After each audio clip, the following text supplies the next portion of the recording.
Hello, everyone. We're going to continue with The Little Rascal by Sterling North. And isn't it interesting that our main character, the boy, his name is Sterling? So I guess the author of the book named the main character after himself.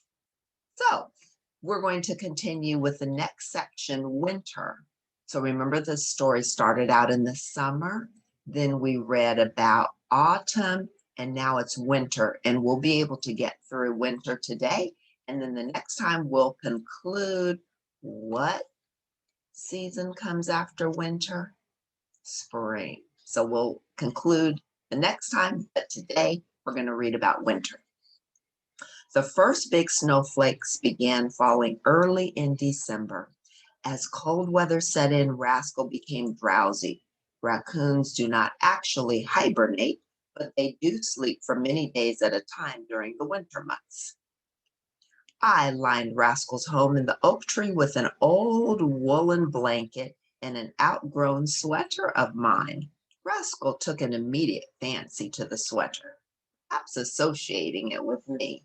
Every morning before I left for school, I paid him a visit. It was comforting to feel his warm, furry body breathing slowly and steadily. Sometimes he awoke and put his black, masked face out of the hole to greet me. So here we are. It's winter.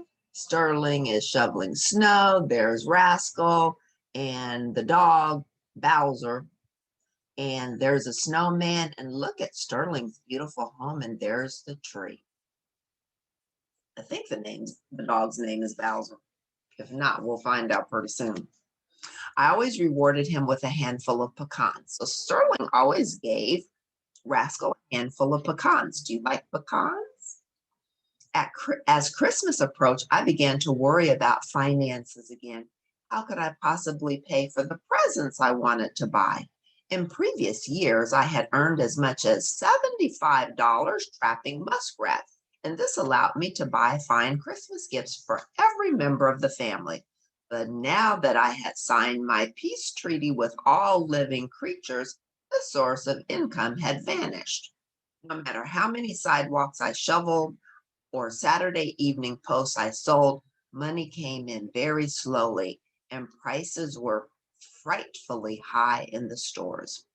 One day, after a discouraging round of window shopping, I stopped at the post office and found two letters waiting for me in our box. One was from my soldier brother Herschel, our first since the shooting had ceased. It was wonderful to find that he was alive and unhurt and had survived many battles, but he would not be home for many months. He explained that demobilization was a slow process. The other was from my beloved sister Jessica, still taking graduate work at the University of Chicago. Letters from Jessica were always a joy, so gay and affectionate. She had taken care of my father and myself for a long while after my mother's death and still was like a second mother to me. She said she would definitely be home for Christmas. And she had generously sent a check for $10 to help with my shopping. That was so sweet of his friend Jessica. Both letters were cheering, and I began eagerly preparing for the holidays ahead. My father was away on another business trip, so I cleaned the house and decorated a fragrant spruce tree with gay baubles and icicles and a big silver star. Then, as an afterthought, I fenced off the many windowed bay where the tree stood. I didn't want my raccoon to break the fragile decoration. My father was surprised to see the woven wire barrier, but he didn't scold me. However, when Jessica arrived a few days later and was met joyfully at the train, I began to worry. When she entered the living room, I wasn't sure whether she wanted to laugh or cry. Suddenly, I saw it all through my sister's concerned eyes. In this comfortable room, which she had always kept so spotless, an unfinished canoe laced with bright ribbons, a Christmas tree behind chicken wire, and dust on the furniture. Oh, Daddy, she wailed. You can't go on living like this. You must hire a housekeeper. But Jessica, I pleaded, I worked so hard to clean the house and decorate the tree and to build the fence so Rascal couldn't break the ornaments. He's a wonderful raccoon. I know you'll love him. Then Jessica was laughing and hugging me and telling me I was an absurd little boy, and I knew that I hadn't spoiled the spirit of Christmas, even with the chicken wire. On Christmas Eve, we lighted the Yule log in the fireplace so that it shone upon all the glittering decorations on the tree. The wire glistened like a cobweb hung with drops of dew. We brought in Wowzer. Okay, I said the dog's name was Bowser, but it's Wowzer. Okay, we brought in Wowzer and some selected cats and Sleepy Rascal because we always shared this lovely occasion with some of our pets. Oh, they're having a beautiful time. Jessica's sitting on the chair. There's a father, there's Sterling, there's Wowzer, there's Rascal, and there's a cat. Looks like they're having a beautiful time. There were catnip mice for the cats. They made old Toms and Tabbies as playful as kittens.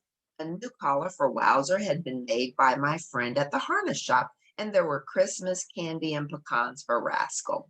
After we opened all the mufflers, socks, ties, fur-lined gloves, and books, we came to the very special gifts.